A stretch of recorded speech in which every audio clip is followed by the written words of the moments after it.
So UFC Vegas 113 just recently wrapped up, and Mario Bautista just put on an absolute masterclass. He schooled and absolutely dominated Vinny Oliveira.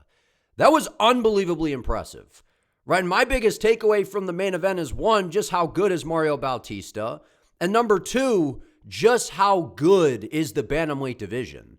Mario Bautista was ranked number 9 coming into this fight. And if you didn't know what the rankings were, I would have been like, is this the world champion of the bantamweight division? Mario Bautista, man, that loss to Umar Nurmagomedov, which, again, Umar, one of the best in the world. I think he's going to be the champion at some point in this weight class, so losing to him, no harm, no foul. Was on an 8-fight win streak prior to that. He is 9-1 in his last 10 fights. And he goes out here against a super dangerous, unpredictable, wild and ferocious guy with a ton of confidence in Vinny Oliveira and schools him. Made him look like an amateur. And this is the number 9 ranked guy in the bantamweight division. So my point is just how good is the bantamweight division. This division is loaded. It is talent rich. It is stacked. And for Mario Bautista to do this to a guy like Vinny Oliveira was just wildly impressive. So we're going to talk a lot about the main event, and then we'll go through every single fight that went down on this card. And listen, man, I keep saying it about these Apex cards, right? In the meta Apex now, normally there's a lot of doom and gloom coming in. You look at it on paper, and it's like, but I said coming into this, right, a lot of us knew there was some really good matchups on this card, right? The Apex is kind of looked at, to me at least, is the UFC's trying to build a lot of these prospects. And we had a lot of good matchmaking on these cards. While they don't have all the name value, they normally end up being really action-packed, and this card was no different. I really enjoyed this card, man, and it starts with the main event with Mario Bautista and Vinny Oliveira. I don't know that I have enjoyed seeing transitions and grappling flow from a guy more in the past several fights than I just enjoyed from Mario Bautista last night. He literally put on a masterclass. It was poetry in motion from Mario Bautista. And Mario's one of those guys that I've been really high on for a while, right? I basically pick him in basically every single fight. I picked him to beat Patchy Mix. Mario's a guy that I routinely pick because he's one of the best in the world. I think he's elite. He's very good everywhere. Right, he's one of those guys where he's going to struggle with the Marabs. He's going to struggle with, and he called out Corey Sandhagen, and I love that matchup. I'd love to see them run that back because I think that was Mario's first fight in the UFC where he lost to Corey, so he's obviously improved. And I think he beats Corey in a rematch, to be fair. But, I don't think he beats Jan. You never know. So I feel like he struggles against some of the top guys. But Mario Bautista, would he beat Sean O'Malley? Absolutely. Absolutely. So while Umar Nurmagomedov clearly beat him, he was giving him a hard time, man. And if you're doing that to a guy like Umar, I feel like that speaks volumes for Mario. Not to give him a participation trophy, but I'm like, man, people are picking Vinny Oliveira out here to win this fight. And I know that Vinny's very, very good, and I like him, and he's entertaining, but levels, dude. And the fact that Mario was ranked 9 coming in as, who cares about the rankings? I know it's not that big of a deal that, he's ranked 9. My point is, this dude is, quote-unquote, the 9th best guy in this weight class, and he literally looked like a world championship caliber fighter. And I feel like that loss to Umar is just going to help Bautista moving forward, man, because we saw so many improvements. One, he's durable. He's got a great gas tank, came in incredible shape. I mean, you can see it in his picture here. He was just shredded, man. Shredded. Very lean, right? His striking looked pretty crisp. I like the kicks to the body. And then the grappling, it was unbelievable, man. It was unbelievable because I know Vinny Oliveira, people are going to be like, he was overhyped. No. Vinny Oliveira, don't do that now.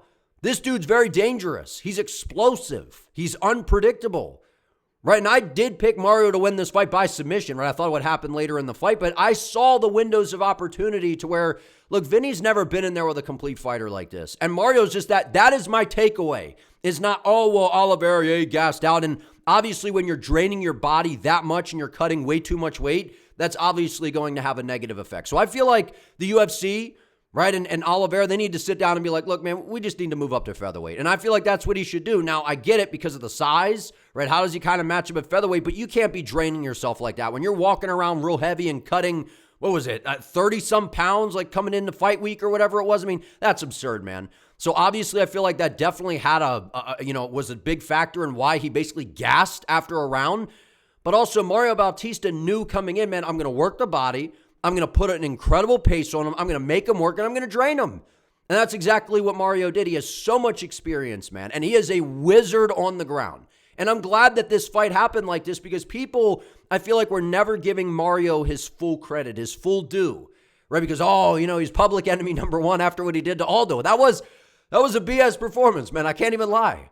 I didn't like that performance. But at the end of the day, like, how good is Jose Aldo? Like, how good is Aldo? Aldo would knock out Vinny Oliveira, I think. Right? And Aldo's one of the best of all time. Right? And he's got some of the best takedown defense we've ever seen. Right? And Bautista was still able to neutralize him up against the fence. And I know it wasn't pretty, but that still speaks volumes to be able to do that to Aldo, which is something we really don't see. Right, so for me, this was poetry in motion from Bautista. He's an elite fighter. He's complete. He really doesn't have any holes in his game, man. And I know, with the takedown defense, that's Umar. That's Umar. And honestly, I know that this is crazy. And I'm not saying this just because Jan beat Merab in the rematch, but I think Bautista, I think he could beat Merab, man. I really do think that he could beat Merab. Now, the question is, would he fade in the later rounds? Because his striking is really good. He's clean on the feet. He's got perfect technique. His jiu-jitsu is next level. It's next level. And you saw against Umar, he was able to hurt him, right? He's got a very good fight IQ. We saw Umar slipping his head off, throwing knees up the middle, throwing head kicks. Like, you saw him reading Oliveira out there like a book. And I noticed Oliveira, he wasn't holding his hands real low, walking forward, playing all those games like he normally was. I think that he really respected the skill set of Mario, especially after Mario started to land a couple kicks on the feet, right? Started to kind of land a few shots with the hands. But it was the grappling. It was all about the grappling. And Oliveira's got good jiu-jitsu. He was good off his back. He was getting that butterfly guard, right? He was, creating space, bumping and moving. And Bautista was 2-3 steps ahead on the ground and just flowing and transitioning. Like, that loss to Umar, I feel like, is only going to make Mario better, man. And I think he's going to get another run at the title here. And I'm glad he had this performance. Because this, to me, was one of those matchups where the UFC is like, I don't know. I'm just saying, like, Mario's not that exciting. Let's put this young, exciting striker in there, see if he can get rid of him. Like, that was the vibe I kind of had in this. I mean, I know that they're close in the rankings, but we've seen the UFC do that, where they send Morales in there with Brady, right? They send Manuel Torres in there with Grant Dawson. I know that they're different situations, but they're like, we're going to send this big athletic striker with a ton of power, put him in there against a grappler, or a guy that, isn't maybe the most marketable in the UFC's eyes. And this felt like one of those matchups, but the difference is Mario's that good, dude. He's so good. This was so impressive. So impressive because Oliveira is very good, very dangerous. I feel like he should move up weight. He should move up a weight class, man. Like, when you cut that kind of weight and you gas like that, I mean, that was not a good look. Not a good look. It reminded me of RoboCop and Jared Cannonier. Remember when RoboCop almost knocked out? I mean, obviously, RoboCop had a lot of success in the first round, but after the first round, he was done. He was toast after the first round. His gas tank was just gone. That's what this looked like to me. So Bautista put a pace on him, which was smart, worked the body with some kicks, and the grappling transitions were absolutely sick, man. Incredibly high level. And I don't mean to just sit up here and completely overrate Bautista's win over Oliveira because we've seen that while Vinny's been good, he's still relatively unproven against some of the top guys. I just think it's crazy that Bautista is ranked number 9 because I think he's easily top 5 in this weight class. I think he beats Song. I think he beats O'Malley. I think he beats Sandhagen. I think he could even beat Merab. Stylistically, I really do think that he could beat Merab, man. I don't know that he beats Jan. I don't think he beats Umar. Obviously lost to him.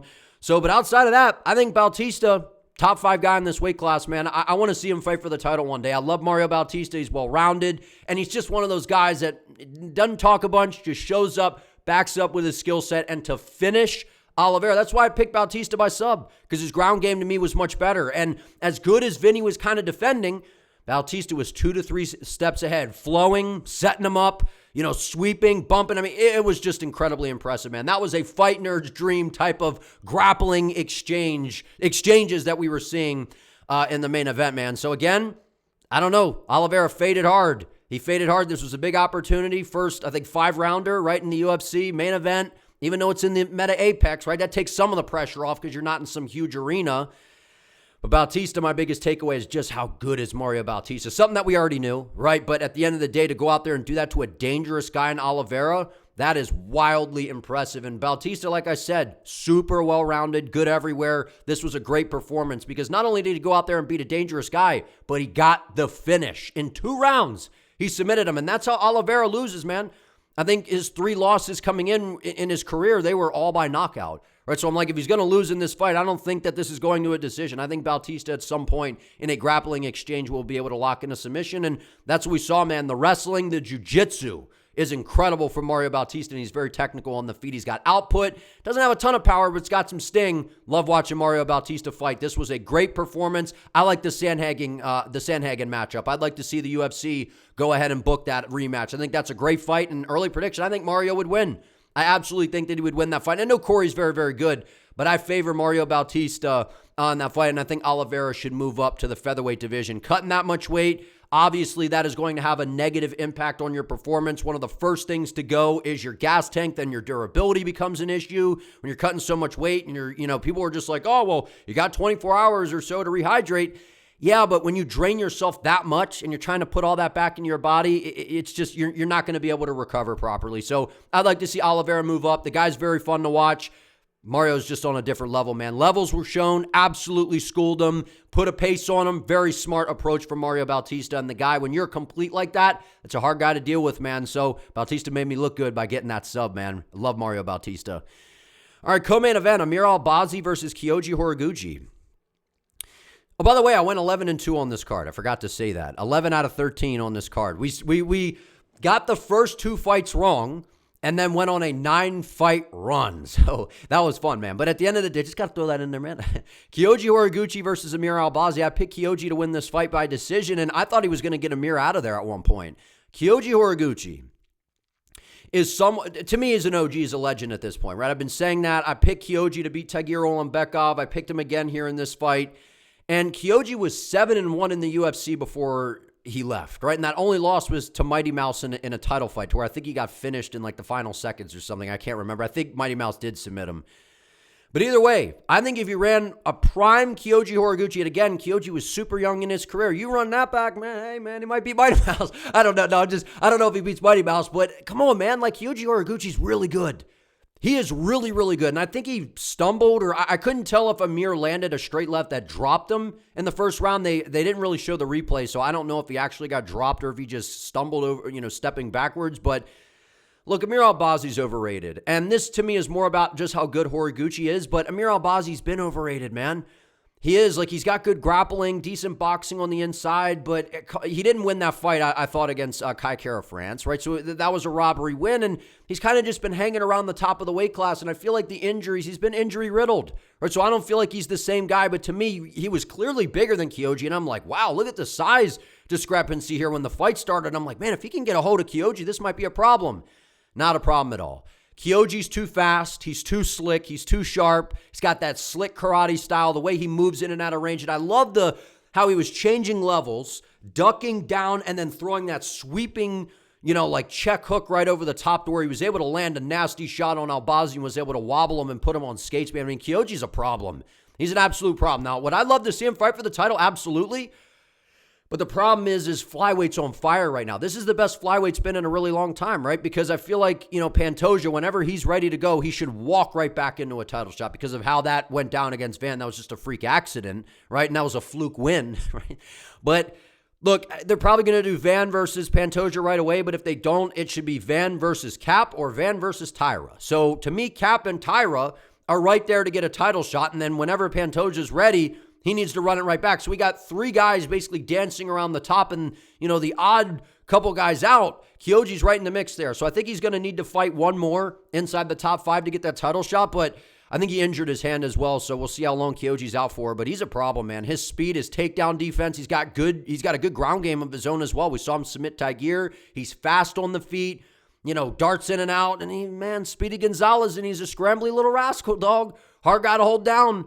Right, Amir Albazi's a good grappler. He had nothing for Kyoji. Kyoji was way faster, was able to stop the takedowns, land some good short shots and close with the knees, and the speed on the feet. It's a problem for everyone. He is in the flyweight division to where everybody is fast. Everybody's an Energizer bunny. He makes everybody look slow. That is how impressive Kyoji Horiguchi is, man. What a great re-addition by the UFC to bring him back in. Was 7-1. Right, in his first go-round with the UFC, was in Rizin and Bellator, and I know he was bouncing around weight classes, but you look at some of the L's and you're like, how are you losing to those guys? But you destroy Ulanbekov and then destroy Amir Albazi. So Kyoji's for real, man. And I feel like he's one of those guys of, what is he, 35? He's like hitting that second stride in his career, that second win, to where he's like the best he's ever been. Super fast, and he's one of the best strikers in the weight class. I love a matchup with him and Manel Cap, him and Ty. I mean, all the matchups are great for Kyoji Horiguchi. I'd like to see him fight for the belt at some point again here, but I don't think it's going to be next because of given Tyra, given the landscape right now. I feel like I'd like to see Cap versus Van personally, and then Pantoja should walk back into a title shot whenever he's ready. So, Kyoji versus Tyra, that's kind of a difficult fight. So I don't know if the UFC is going to do that, because if I'm the UFC, from the business angle, I think that they're going to try to keep Kyoji clean from some of the grapplers and get him into a title shot, because, he's a ton of fun, man, and everybody likes Horiguchi. So very dominant win. I was surprised at how wide the spread was when they showed the odds. I was like, dang, man, no respect for Albazi whatsoever. And then to see Horiguchi go in there and do what he did, I guess the line was right, man. So sucks to see kind of the fall off from Albazi, right? Been banged up with injuries, been away, but this is really about just how good Kyoji Horiguchi is, man. What an addition to the flyweight division, and how good is the flyweight division right now, man. His striking, his speed, his takedown defense, his karate. He's a difficult guy to deal with, man. Love me some Horiguchi. Been a fan for years, man. All right, Jailton Almeida versus Rizvan Kuniev. Now we're getting to it, man. Now we're getting to the fun stuff. This made me so happy, man. This, to me, was the icing on the cake for the whole night for me. And was this an entertaining fight? Absolutely not. It wasn't entertaining whatsoever. But it was the fact that Rizvan Kuniev gave Jailton Almeida a dose of his own medicine. And I picked Kuniev to win this fight. And my sole breakdown, really, for the fight was the fact that we have a guy in Kuniev who's actually going to show up and look to fight. And then we have a guy on Jailton who I don't know if he's going to show up to fight or not. Now, to be fair, Almeida did not have any success with the grappling whatsoever, which is what I expected, because Kuniev's got really good takedown defense, right? Trains out in Dagestan, that camp with Magomed Ankalaev, to where they're strikers, but they got good takedown defense and solid grappling. And Kuniev's a big, strong guy, right? He shucked off all the Almeida takedowns, and then he was pushing him up against the fence, right? And basically holding him. And Almeida's sitting there not even trying to get his back off the octagon side, just making those faces like, come on, ref, separate it. And then his corner's being, giving out these reactions like, stall in the fight, man. What irony. Knowing that Jailton Almeida comes into all these fights and is one of the most boring guys on the roster, who has no inability to throw ground and pound, which makes no sense to me. And I know that I rip on Almeida and I clown on him. This guy is an unbelievable athlete, has ridiculous jiu-jitsu, great grappling, and decent striking. He started to open up and was landing some good shots, and I'm like, put your foot on the gas and do something. But leave it to Almeida to not do enough. And the reality is, I feel like he should be cut, man. Send him to the PFL. Send him to the PFL, man. I am tired of seeing Jailton Almeida. People complain about Hamzat. They complain about all these different guys. Almeida's the one that you should be complaining about. The audacity to sit up there and act like, come on, ref, separate us. This is so boring. When literally all you have done your entire UFC career, outside of like one fight against Sergey Spivak and maybe one other or two other where you get a submission here and there, where guys just kind of roll over and have no ground game, to where you just dominate them and just break them with your pressure because you're too athletic. But when you're in there with guys that are bigger, that have an answer for your grappling, you shy away, you punk away. That's what happens with Almeida, and that's what I knew would happen in this fight. You could see the confidence just disappear from his face. He just goes, oh man, I can't run him over with my grappling. And then he just like loses confidence or something. And I'm like, dude, you're a freak athlete. Start to open up, start to throw some shots. Right? And it blows my mind how Hamzat, a guy who literally has been entertaining in every single fight, goes out there, dominates DDP, where Drickus didn't even try to get up. Hamzat's boring, man. And then those same people are like, Almeida's really good. Kuniev, he's the reason this fight was boring. And Kuniev cut Kuniev from the... What are you guys talking about, man? The people that say that kind of stuff. Almeida sucks. He's boring. Islam's literally exciting in basically every single fight. Right? The JDM fight, I understand, maybe not the most exciting, but he dominated him. Right? And then Hamzat dominated him. Right? JDM didn't try to get up, couldn't get up, right? Same with DDP. And then you got this dude in Almeida who gets into these dominant positions and lays on Derek Lewis for 25 minutes, not even attempting submissions, really, not even throwing any kind of ground and pound. And we're talking heavyweight. Where these guys look like fishes out of water on the ground, and Almeida doesn't do anything. So get rid of Almeida, man. Get rid of him. Kuniev, I'm glad he gave him a taste of his own medicine. The UFC should have given him a bonus for taking out Almeida here, man. I'm serious, man. I don't understand with Almeida. I know I rip on him, but I don't get it. How are you that athletic, that gifted, but yet can't be mean enough to open up and throw some shots? Like, it makes no sense to me whatsoever, and I'm glad Kuniev beat him. I picked him as an underdog in this fight for the simple fact that I knew Kuniev was going to come to fight, while Almeida, it's a dice roll.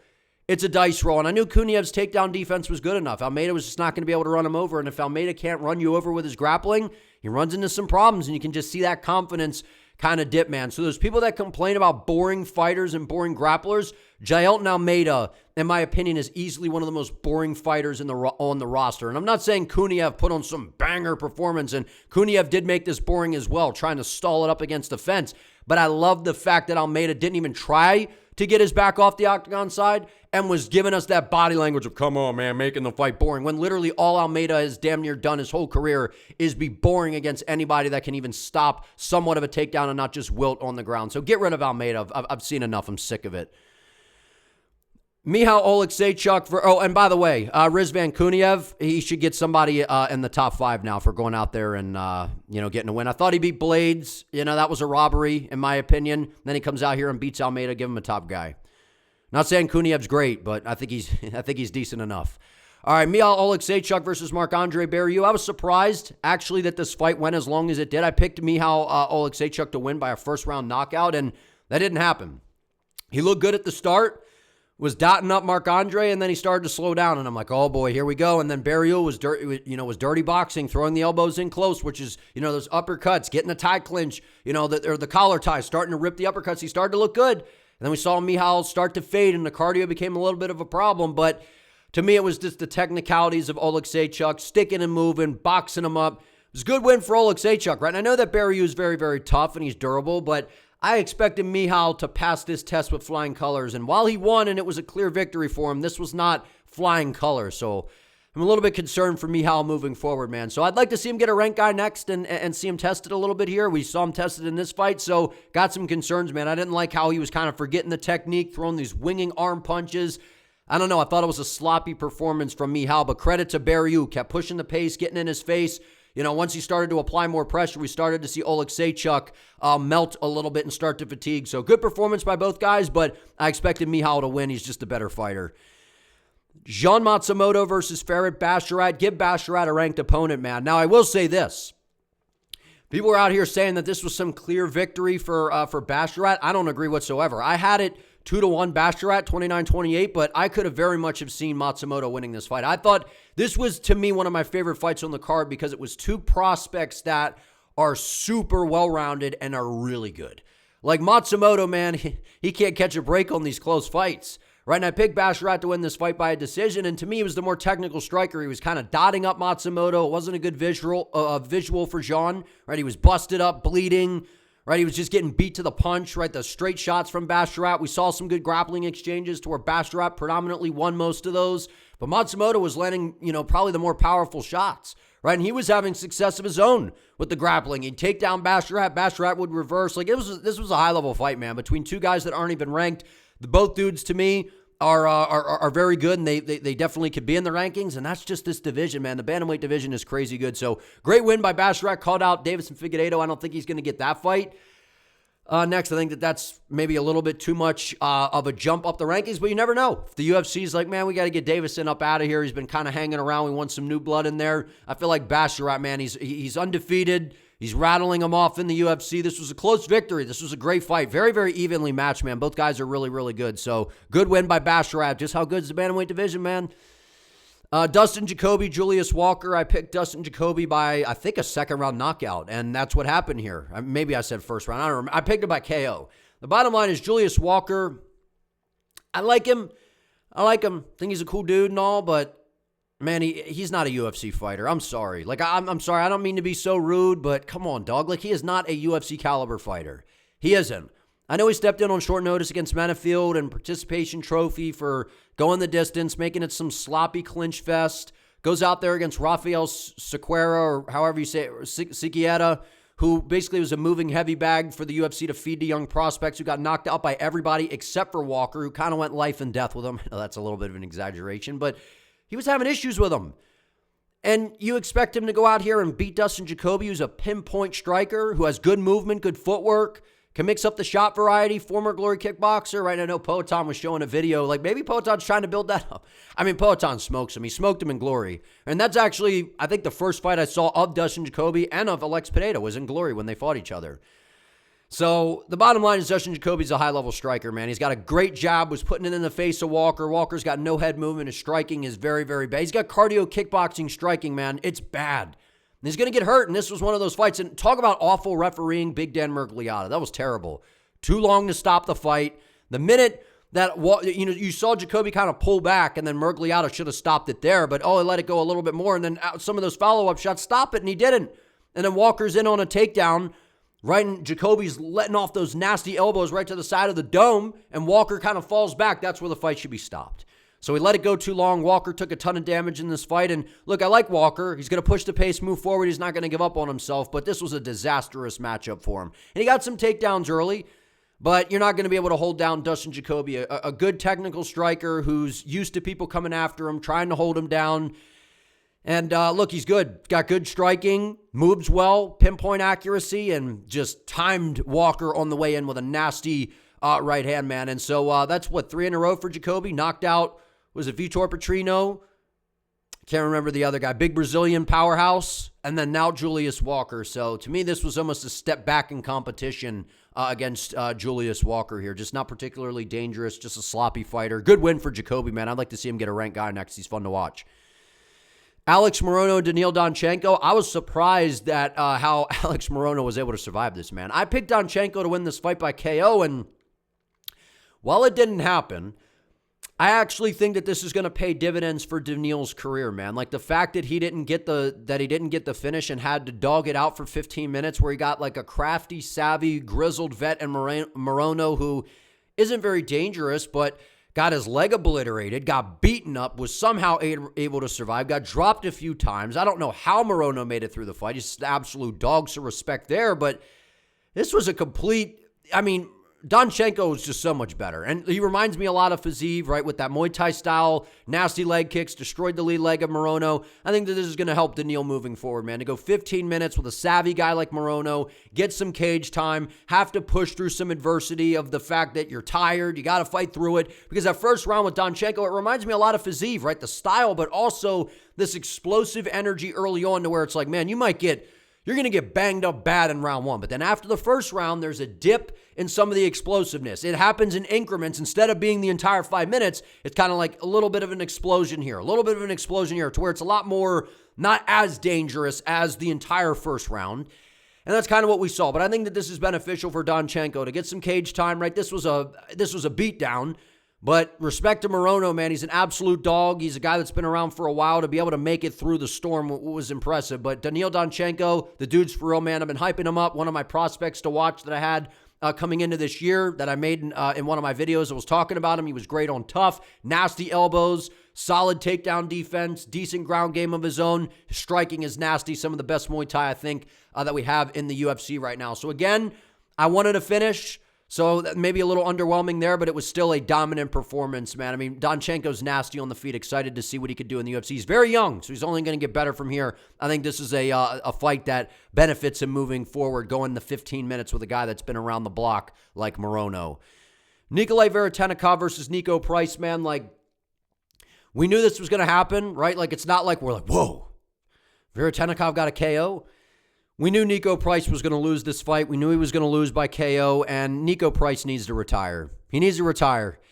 And I say that with respect in the aspect of I don't like when these guys have been around for a while that are I don't know that Nico's a legend, but he's an OG. He's been around for a while. He's put on some great fights. If he hangs around, man, he's literally just basically a moving heavy bag that throws a couple simpleton shots back at you. That is just going to get thrown in there against guys that the UFC are trying to give a win and build up and add a highlight to their reel to play to build them up. And I don't want to see Nico on any more of those highlight reels, man. That was nasty. He was out on his feet, right? Nikolay Veretennikov, like, he's shown to struggle in the UFC with the takedown defense, but on the feet, he's nasty. He's got big power. He was way bigger than Nico. right? He's got nasty power, good timing. That pull right hand was nasty. I mean, he had him out on his feet, man. That was tough to watch. We knew it was coming. It was tough to watch. Nico needs to retire. He needs to retire, man. Like, he's old, he's slow, there's no danger factor whatsoever, and that was hard to watch. I'm excited that Nikolay got a KO and a much-needed victory, and it was an easy win, but, man, it's hard to see to some of the OG guys that have been around for a while. I want to see Price retire. It's at the point now where it's like, you're just going to get fed. And I know, he gave Jacoby Smith some adversity and made him work for it, and I get all that. But they're going to start feeding Price like they did here to these guys to literally add a highlight to their reel that they can play to hype these guys up. I don't want to see Nico on any more of those highlights. I don't understand why guys hang around so long, man. Like, once you kind of lose that step, don't wait until they put you in there with a young guy that's super dangerous to be made a highlight. I don't get it. He should have retired before the fight, but I don't want to see him back in there, man. Nico Price needs to retire. Easy win for Nikolay Veretennikov. We all saw it coming. That was tough to watch in a way, though, man. I didn't like seeing that for Nico Price. It's time for the Flamingo to hang it up. Bruno Brazil, Ketlin Souza. I picked Ketlin Souza to win this fight by a decision. And, I mean, this was an interesting fight, right? It was the long-range striking of Brazil. She wasn't opening up enough. Ketlin Souza was landing the big shots on the feet. That hook that she landed right on the eye where it wasn't an eye poke, but it busted up kind of around the eye of Bruno Brazil. That had a big impact. That kind of took away some of the confidence from Bruno. It was clearly bothering her. Souza's this is not the greatest, but she's powerful, moves forward. She's going to push the pace. She's going to put some volume out there. I mean, she needs to stop grabbing her shorts. I don't know what she was doing. That was really annoying. Bruno Brazil should have just head kicked her every time she tried to do that. That was ridiculously annoying. She'd be like, wait a minute. No, there's no timeouts. You're in a fist fight here. But at the end of the day, Souza's got power. She'll move forward. She's got that Jessica Andrade style, right? Moves ahead. She kind of looks like her a little bit. Just throws the big power shots. Moves forward, not going to be deterred by a more technical striker, because Bruno Brazil, to me, is the better fighter, more technical, but we see it, especially in WMMA. You got some power, you can walk through the fire a little bit, you're going to be able to get it done. Pushed her up against the cage, was able to neutralize her. Again, boring moments, but out in space, when they were striking, it was actually pretty entertaining. So to me, it was just the output and the advancing of Ketlin Souza that got this one done, but it was a nice competitive fight. Javid Basharat versus Gianni Vazquez. I mean, I'm happy that Basharat is back in the win column here. Now, I think that Farid is obviously much better than Javid. I feel like we're at the point now where I picked Javid to win this fight, but I'm going to have a hard time picking him moving forward. And I understand that Vazquez, he showed that he belongs in the UFC, but I really thought that Basharat, he should have smoked him. I know he had a good first round and a solid third round, but I think it was the second round, right, where he got rocked. Almost got put away. Vazquez was giving him some issues on the ground a little bit. Like, I don't know, man. Like, there's a big difference between Farid and Javid. I don't mean to keep comparing them, right? But they're brothers. We're going to do it. And it was great to see them both on the card and both get it done. But after that Ricky Simone KO, like, it wasn't a great look getting KO'd by Ricky Simone. And then to see that he got dropped and almost knocked out again against a guy in Vazquez who's clearly shown that he's a solid fighter, but I mean, what's he going to do in this division moving forward, man? Like, I'm just being real. Like, I think Basharat's got some technical striking. His ground game's decent, but I got to be honest, man. My biggest takeaway was I'm glad he won, but I'm worried about Javid moving forward. I really am. Like, I wasn't before the Ricky Simone fight. Then he got KO'd. I'm like, okay, what do we have here? How's he going to bounce back? Gets rocked. Okay, well, he got knocked out the fight before, shown that he can battle back, and, there's not some sort of mental barrier here where you got knocked out, now you got rocked here. You're just going to kind of fold, and, maybe you're not the same guy. So that was encouraging to see that. But to almost get knocked out by Vazquez, who I know had a point to prove, and, the weight factor, again, it was short notice for Vazquez, but still, I'm sure that was definitely something that played in. I'm nervous for Basharat moving forward, man. So I'm just being honest. I'm nervous for him moving forward, but happy he was able to go out there and get a much-needed victory. Big win for Javid Basharat, but I'm worried for him moving forward. Going to have a hard time picking him depending on what the matchups are. Bang Bang Wang versus Eduarda Moura. I thought we were going to finally get a Bang Bang Wang KO, but we got her by decision. I picked her to win this fight by a decision. I think I did by decision, or I said late round KO, but I think I said decision. But either way, I picked her to win. She was the much better striker. And Eduarda Moura, she had a good round two. I think it was round two, right, where she had some control with the grappling. I think a judge gave it 30-27 for Wang, which that was a crazy scorecard. The judging's been awful, man.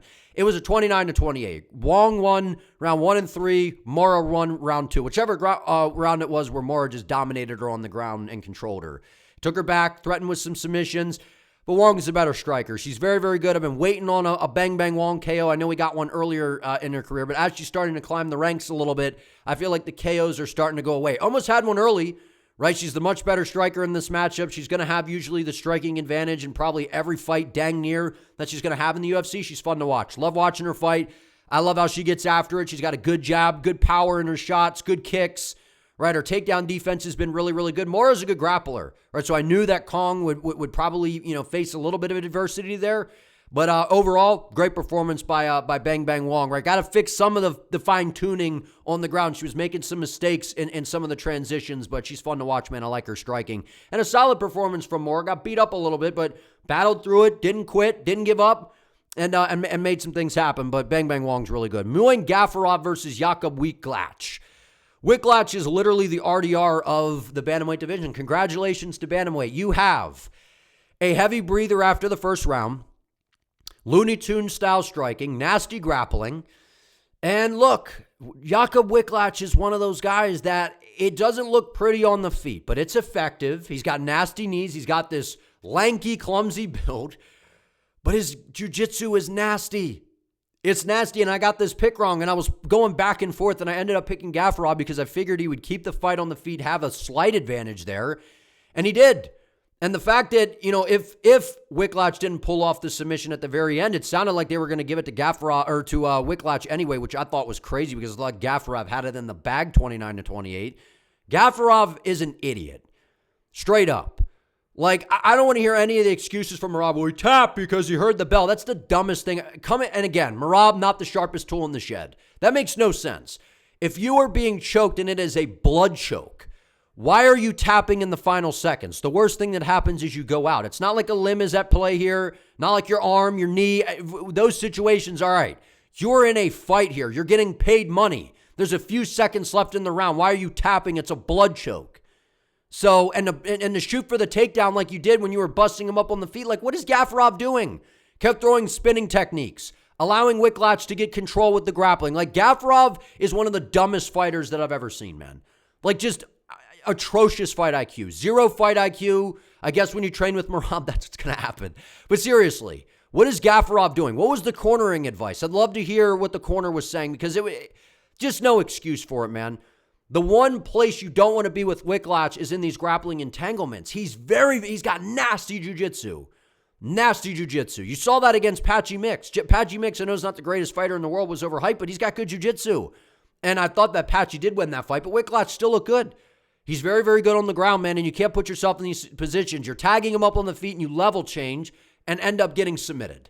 Just what an idiot, man. He deserved to lose. Absolutely deserved to lose. Shout out to Wicklacz. The kid's dangerous, man. Very, very dangerous. Nasty jiu-jitsu. His striking is goofy, but it's tending to get a little bit better. My biggest takeaway, though, from this fight is I already knew how good Wicklacz is on the ground, but the fact of Gafarov, we've seen him make these questionable decisions.